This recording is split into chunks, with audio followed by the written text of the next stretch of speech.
Uttarakhand CM Pushkar Singh Dhami का बिजनौर दौरा। आज संगठन महामंत्री धर्मपाल सिंह सैनी के घर पहुंच मां के निधन पर देंगे श्रद्धांजलि। मुख्यमंत्री के दौरे को लेकर तैयारियां पूरी।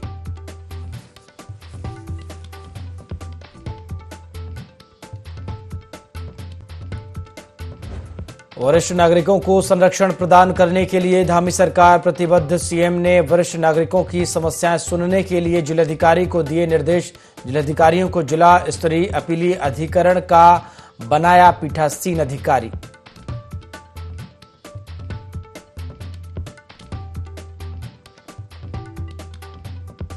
सीएम धामी से बद्री केदार मंदिर समिति के प्रतिनिधिमंडल ने की मुलाकात। चारधाम यात्रा के सफल, सुचारू और सुरक्षित संचालन के लिए राज्य सरकार का आभार किया प्रकट। श्रद्धालु कर रहे व्यवस्थाओं की सराहना।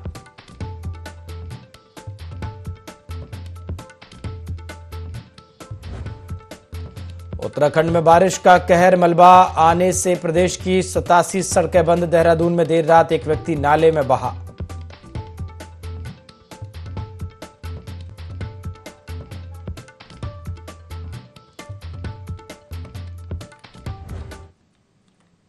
नमस्कार, IND 24 देख रहे हैं आप और मैं हूं आपके साथ प्रभात पांडे। बुलेटिन की शुरुआत देहरादून से आ रही बड़ी खबर के साथ करेंगे, जहां वरिष्ठ नागरिकों के संरक्षण के लिए धामी सरकार प्रतिबद्ध है। जिलाधिकारी सुनेंगे वरिष्ठ नागरिकों की समस्याएं। मुख्यमंत्री पुष्कर सिंह धामी ने इसको लेकर निर्देश दिए हैं। प्रभावी ढंग से अमल में लाया जाएगा कल्याण अधिनियम 2007। देहरादून से ये बड़ी जानकारी आपको दे रहे हैं, जहां वरिष्ठ नागरिकों के संरक्षण के लिए धामी सरकार प्रतिबद्ध है और अब जिलाधिकारी नागरिकों की, वरिष्ठ नागरिकों की समस्याएं सुनेंगे।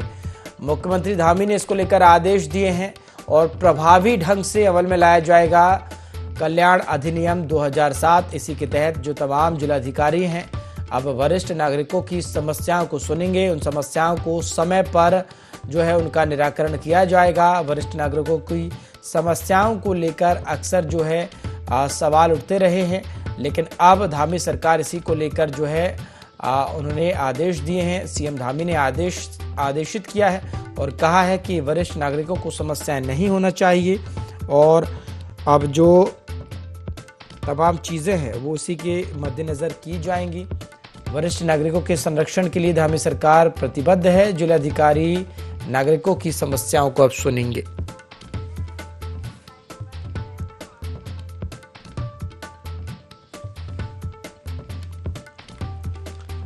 चलिए ज्यादा जानकारी लेंगे। सहयोगी विनय हमारे साथ फोन लाइन पर जुड़ गए हैं। विनय, वरिष्ठ नागरिकों के लिए सरकार अब प्रतिबद्ध नजर आ रही है और अब जिलाधिकारी जो है वरिष्ठ नागरिकों की समस्याओं को सुनते हुए नजर आएंगे।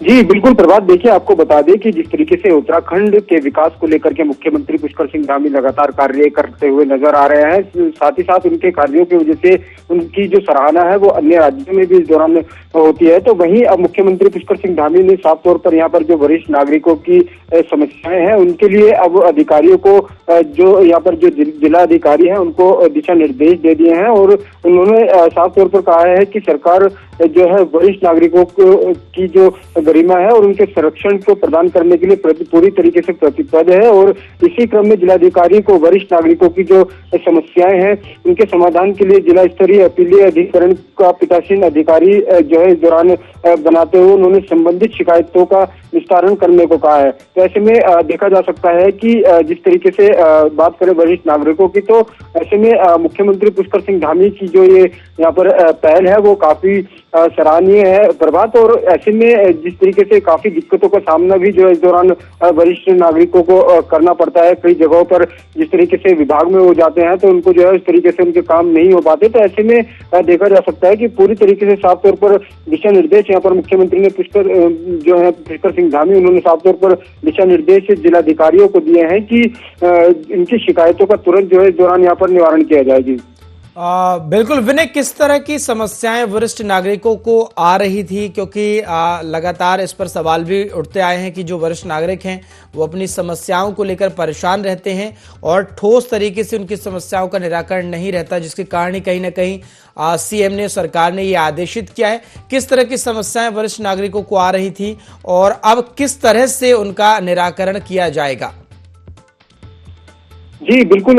देखिए प्रभात, आपको बता दें कि शिकायतों की अगर बात करें तो जो वरिष्ठ यहाँ पर जो नागरिक हैं उनको शिकायत जिस तरीके से यहाँ पर आ रही थी कि जो उनके जो यहाँ पर दस्तावेज हैं, जो यहाँ पर उनके आधार कार्डों की अगर बात करें या फिर इसके अलावा और भी कई महत्वपूर्ण जो दस्तावेज हैं उनको बनवाने में भी जो है कई जगहों पर दिक्कतें इस दौरान जो है वरिष्ठ नागरिकों को आती है, जिसके चलते उन्हें विभागों के चक्कर काटने पड़ते हैं। तो वहीं साफ तौर पर मुख्यमंत्री पुष्कर सिंह धामी ने अब इसको लेकर के अधिकारियों को दिशा निर्देश दिए हैं कि किसी भी तरीके की कोई असुविधा जो है इस दौरान यहाँ पर ना हो सके। जो वरिष्ठ नागरिक हैं उनके लिए जो है पूरी तरीके से जो जिलाधिकारी हैं वो यहाँ पर अब कार्य करेंगे। साथ ही साथ आपको ये भी बता दें कि मुख्यमंत्री ने साफ तौर पर कहा है कि जिला स्तरीय अपीलीय अधिकरण के पीठासीन अधिकारी जिला मजिस्ट्रेट हैं और इसलिए उन पर इस कानून को सख्ती से अमल में लाते हुए वरिष्ठ नागरिकों को न्याय दिलाने की जो जिम्मेदारी है वो इस दौरान दी गई है। साथ ही साथ जो तहसील स्तर पर उप जिलाधिकारी भरण पोषण संबंधित अधिकरण के पीठासीन अधिकारी और जिला समाज कल्याण अधिकारी होंगे, वो भी जो है इस दौरान भरण पोषण अधिकारी के रूप में जिम्मेदार बनाए गए हैं। तो ऐसे में देखा जा सकता है प्रभात की पूरी तरीके से मुख्यमंत्री पुष्कर सिंह धामी जो है इस बार यहाँ पर वरिष्ठ नागरिकों को लेकर के भी काफी अच्छी जो पहल है वो इस दौरान करते हुए नजर आए हैं। जी बिल्कुल विनय, क्या वरिष्ठ नागरिकों की ये जो समस्याएं जा रही हैं उन्हें और इनका जो समाधान किया जाएगा, इसके लिए क्या कोई समय सीमा या टाइमिंग कोई निर्धारित की गई है? जी बिल्कुल प्रभात, देखिए आपको बता दें कि जिस तरीके से अभी यहाँ पर वरिष्ठ नागरिकों को जो सेवाएं उपलब्ध कराई जा रही है, तो बागेश्वर, चमोली और उत्तरकाशी जिले में निःशुल्क वृद्ध और निःशक्त जन आवास गृह संचालित इस दौरान जो है किए जा रहे हैं, जहाँ कई जरूरतमंद जो वरिष्ठ नागरिक हैं वो निवासरत हैं। साथ ही साथ राज्य में वरिष्ठ नागरिक कल्याण परिषद का गठन करते हुए जो है इस दौरान यहाँ पर वो भी किया गया है। और ऐसे में पूरी तरीके से सरकार का साफ तौर पर कहना है कि जो भी वरिष्ठ नागरिक होंगे उनको कोई भी दिक्कत जो है इस दौरान ना हो सके, इसके लिए जिलाधिकारी है वो पूरी तरीके से यहाँ पर कार्य करें। और साफ तौर पर मुख्यमंत्री पुष्कर सिंह धामी ने बैठक के दौरान यहाँ पर जिस तरीके से दिशा निर्देश अधिकारियों को दिए हैं, तो काफी महत्वपूर्ण दिशा निर्देश इस दौरान ये यहाँ पर रहे हैं। जी शुक्रिया विनय तमाम जानकारी के लिए।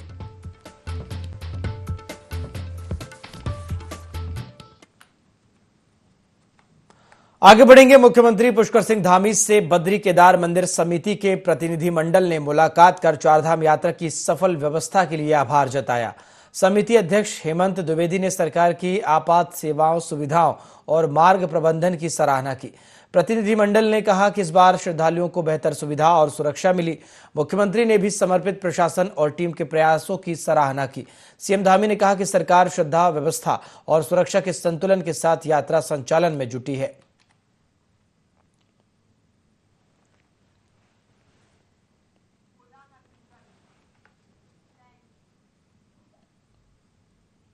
आगे बढ़ेंगे। उत्तराखंड में हो रही बरसात के कारण हल्द्वानी के आसपास नदी में जलभराव होने के कारण स्थानीय लोगों को काफी दिक्कतों का सामना करना पड़ रहा है।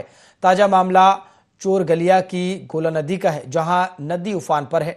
वहीं लगातार 5 दिन का अलर्ट उत्तराखंड में होने के बाद प्रशासन सतर्क मोड पर है। सभी एसडीआरएफ की टीमों को सतर्क रहने के निर्देश दिए गए। जिलाधिकारी ने नदी किनारे बसे लोगों को वहां से जल्द हटाने के निर्देश भी दिए हैं। लगातार पुलिस के द्वारा मॉनिटरिंग की जा रही है।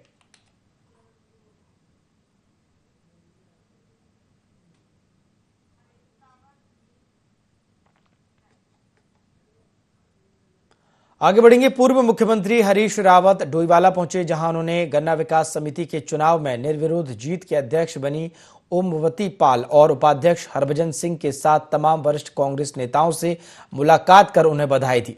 साथ ही डोईवाला ब्लॉक की दुधली क्षेत्र पंचायत सीट पर निर्विरोध बीडीसी बने कांग्रेस नेता गौरव सिंह को भी बधाई दी।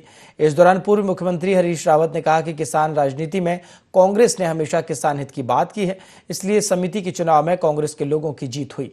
वहीं पंचायत चुनाव में निर्विरोध जीत रहे कांग्रेस प्रत्याशियों को बधाई देते हुए कहा कि इस बार के पंचायत चुनाव में कांग्रेस अच्छा प्रदर्शन करने जा रही है, जिसकी शुरुआत डोईवाला ब्लॉक बीडीसी के निर्विरोध निर्वाचन से हो चुकी।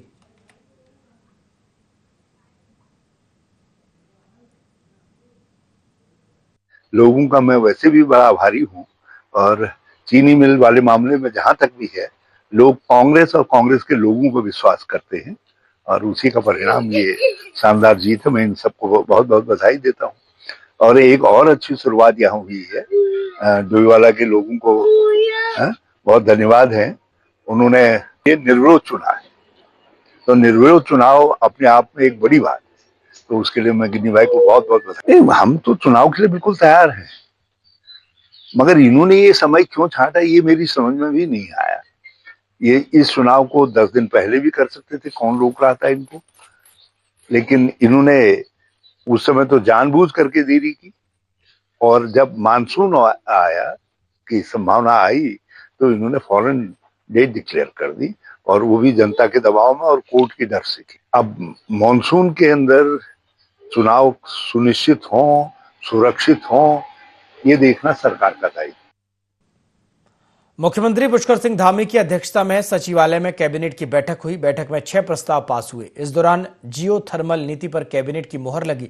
पुलों की क्षमता बढ़ाने के लिए प्रोजेक्ट मैनेजमेंट यूनिट को मंजूरी मिली। सतर्कता विभाग के ढांचे में 20 पद बढ़ाए, 132 से 156 संख्या हुई। जीएसटी विभाग के ढांचे में भी पदों की संख्या बढ़ी है। नए खनिजों के लिए जिला और प्रदेश में खनन न्यास बनेंगे।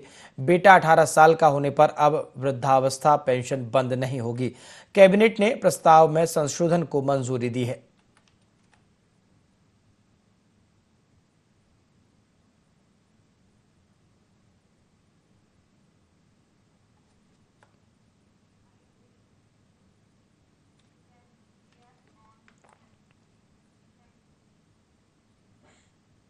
उत्तराखंड के मुख्यमंत्री पुष्कर सिंह धामी ने पिछले दिनों नैनीताल जिले के रामनगर क्षेत्र में स्थित कार्बेट टाइगर रिजर्व पार्क का दौरा किया था।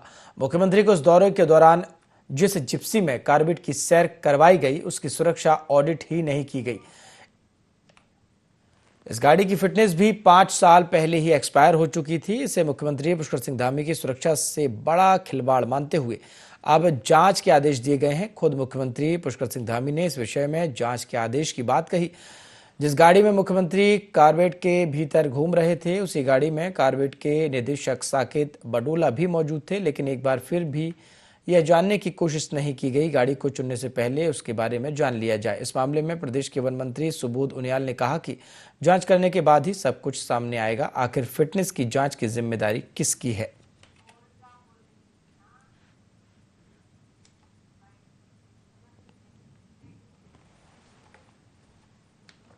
खबर देहरादून से है, जहां एसटीएफ और पुलिस को बड़ी सफलता मिली।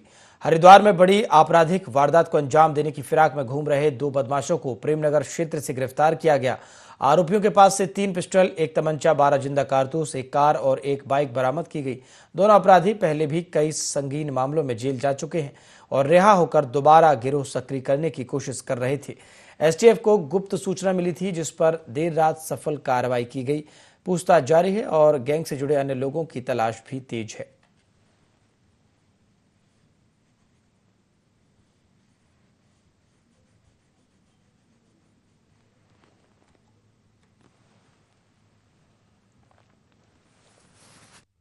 एक समर्थ पवार है और एक ये संजय नेगी है। इन 2 की अरेस्टिंग हुई है और इनकी कस्टडी से 3 पिस्टल और 1 सीएमपी और 8 कारतूस पिस्टल के और 4 सीएमपी के ये बरामद हुए हैं।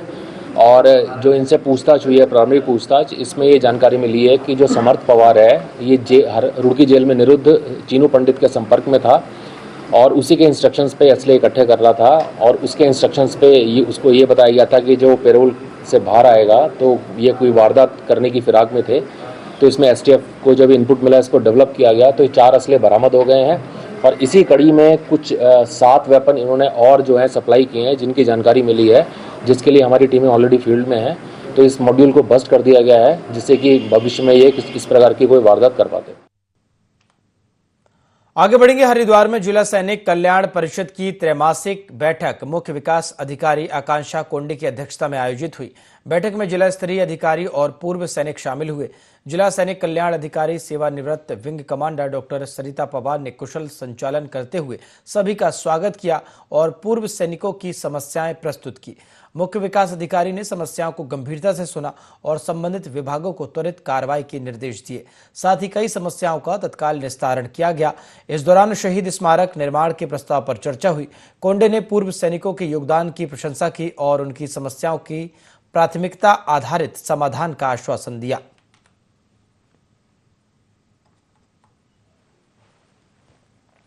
हम लोगों ने सैनिक कल्याण परिषद की एक बैठक की जिसमें हमारे सभी जो पूर्व सैनिक हैं, वेटरन्स हैं, वो आए थे। उन्होंने कई मुद्दे जो हैं, कुछ उनके पर्सनल मुद्दे थे, कुछ शहीद स्मारक को लेके मुद्दे हैं, सभी मुद्दे जो उठाए गए थे उसमें तत्काल कार्रवाई हेतु संबंधित अधिकारियों को निर्देश कर दिया गया। 26 तारीख को जो है ये सम्मेलन कार्यक्रम जो किया जाएगा, जो जिला सैनिक कल्याण अधिकारी हैं वो कोऑर्डिनेट कर रहे हैं। इसमें जो हमारे वेटरन्स हैं उनको सम्मानित भी किया जाएगा और जिसकी कार्रवाई जो है अच्छे स्तर पे और वृद्धि स्तर पे की जाएगी। धामी सरकार के 4 साल पूरे होने पर सरकार अपने 4 साल को ऐतिहासिक और उपलब्धि भरा बता रही है, तो वहीं कांग्रेस सरकार को कई मुद्दों पर फेल बता रही है। कांग्रेस नेताओं ने सरकार के 4 सालों को असफल बताते हुए महंगाई, भ्रष्टाचार और कानून व्यवस्था के मुद्दे पर सरकार को घेरा। कांग्रेस नेताओं ने दावा किया कि प्रदेश में बेरोजगारी बढ़ रही है और आपराधिक घटनाओं को रोकने में भी सरकार नाकाम है।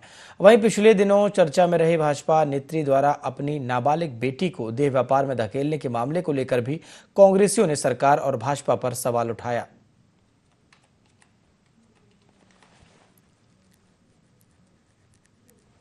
धामी सरकार के 4 साल पूरे हो गए हैं, जैसा कि आपको विदित है। ये पूरे 4 साल महंगाई, बेरोजगारी, पलायन, महिला अपराध और आपराधिक घटनाओं में लिप्त भाजपा पदाधिकारी और लोकतंत्र के चीरहरण में लिप्त मुख्यमंत्री धामी के 4 साल हैं। चाहे हरिद्वार में अनामिका शर्मा का मामला हो, भाजपा की पूर्व महिला नेत्री जो अपनी ही बेटी के दुष्कर्म में लिप्त पाई गई, आज जेल की सलाखों के पीछे है। चाहे अभी पिछले दिनों एक 4 साल की मासूम की हत्या हुई और शर्म की बात यह है कि उस बच्ची के शव को भी उसके माता पिता ने बरामद किया सुरंग में जाकर, जो कानून व्यवस्था पर एक गंभीर सवाल खड़ा करता है। कांग्रेस के वरिष्ठ उपाध्यक्ष सूर्यकांत धस्माना ने एक प्रेस वार्ता कर राज्य सरकार और चुनाव आयोग पर गंभीर आरोप लगाए। पंचायत चुनाव को लेकर धस्माना ने सीधे तौर पर कहा कि राज्य सरकार हाई कोर्ट की फटकार के बाद अब चुनाव कराने को मजबूर हुई है। धस्माना ने कहा कि भाजपा सरकार ने संवैधानिक मर्यादाओं को तार तार कर दिया। पहले निकाय चुनाव में गड़बड़ी की गई और अब पंचायत चुनाव में भी वही दोहराने की कोशिश हो रही है। उन्होंने आरोप लगाया कि रानीखेत में भाजपा विधायक प्रमोद नैनवाल के पूरे परिवार का नाम पंचायत चुनाव की सूची में है। नैनीताल और अल्मोड़ा जिलों में भी भाजपा नेताओं के 2-2 जगह नाम दर्ज हैं। गन्ना समितियों में कब्जा जमाने का भी आरोप लगाया। धस्माना ने कहा कि सरकार आपदा के समय में चुनाव करवा रही है, लेकिन हाईकोर्ट में बरसात को लेकर कोई ठोस तर्क नहीं दिया गया। उन्होंने यह भी बताया कि ग्राम पंचायत सदस्य पद पर नामांकन की प्रक्रिया पारदर्शी नहीं रही और यदि स्थिति यही बनी रही तो बूथ लेवल पर कांग्रेस आंदोलन करेगी।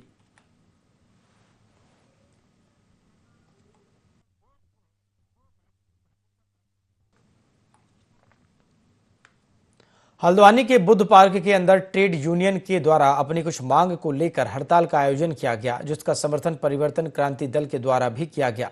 बता दें कि हल्द्वानी के अंदर ट्रेड यूनियन के द्वारा सरकार के खिलाफ नारेबाजी करते हुए जोरदार प्रदर्शन किया।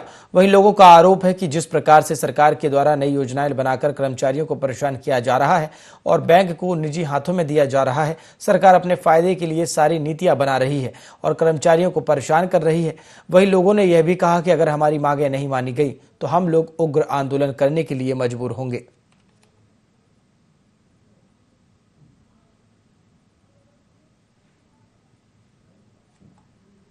नहीं किया जा रहा है। हमारी ये मांग है कि श्रम कानून लागू किए जाने चाहिए।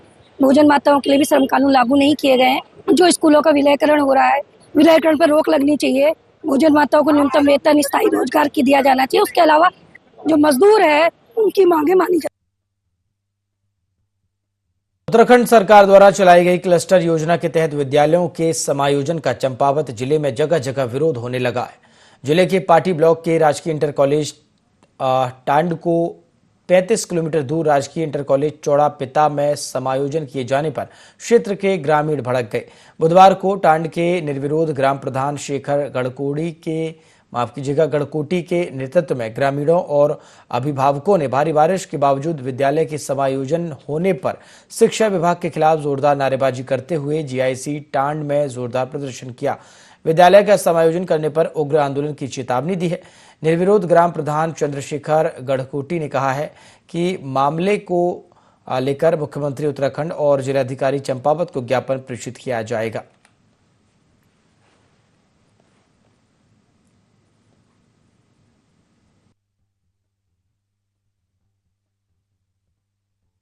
ये लोग क्लस्टर विद्यालय का विरोध करते हैं, जिससे कि हमारे बच्चों के लिए ये संभव नहीं है, 25 किलोमीटर दूर जाना है।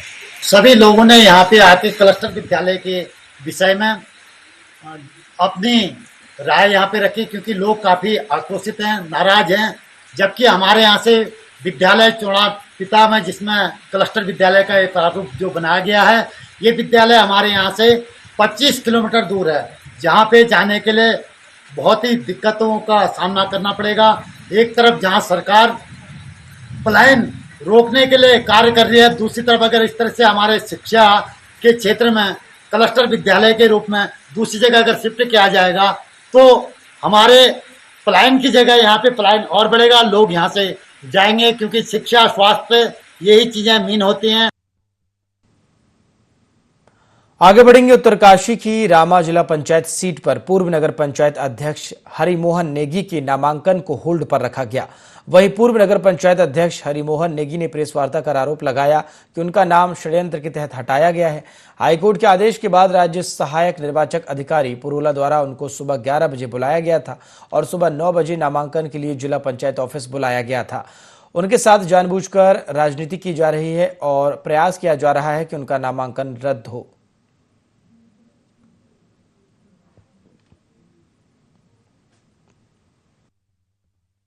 मतपत्रों की जांच का आखिरी दिन है और मैं जब मतपत्र की जांच के लिए मुझे 9 बजे बुलाया गया था तो उसके बाद जो है उसको होल्ड पे रखा गया है। जो आज कार्य दिवस है तब तक के लिए होल्ड पे रखा गया है, क्योंकि इसमें जो है सहायक दृष्टिकरण अधिकारी का कोई निर्णय आना है और कोई रिपोर्ट देनी है, तो जो कि हाईकोर्ट के आदेश पे जो है नॉमिनेशन की डेट से पहले डिसाइड हो जाना था।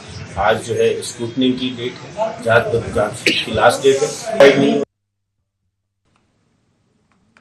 उत्तराखंड में आगामी 11 जुलाई से कावड़ यात्रा की शुरुआत हो रही है। देश के कोने कोने से इस यात्रा में 4 करोड़ लोग शामिल होते हैं।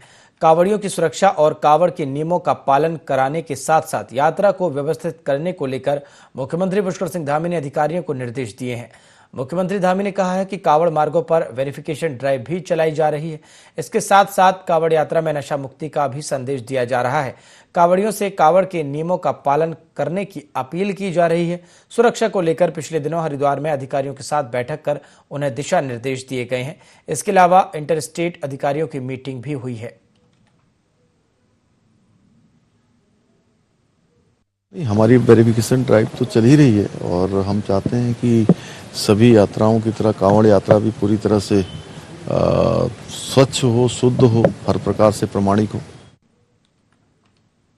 कावड़ यात्रा में मुस्लिम कारीगरों की भागीदारी पर उठे सवालों के बीच पूर्व मुख्यमंत्री हरीश रावत ने भाजपा पर तीखा हमला बोला। उन्होंने कहा कि रामलला के वस्त्र और मंदिर में उपयोग होने वाली कई चीजें भी मुस्लिम कारीगर बनाते हैं। ऐसे में आस्था पर राजनीति करना दुर्भाग्यपूर्ण है। हरीश रावत ने यह भी कहा कि पिछले वर्ष उत्तर प्रदेश में नेम प्लेट को लेकर हाईकोर्ट ने सरकार को फटकार लगाई थी। अब भाजपा ने एक बार फिर से चोर दरवाजे से वही खेल शुरू कर दिया है। अगर फूड सेफ्टी का ही मुद्दा है तो जांच केवल कावड़ यात्रा तक सीमित क्यों है?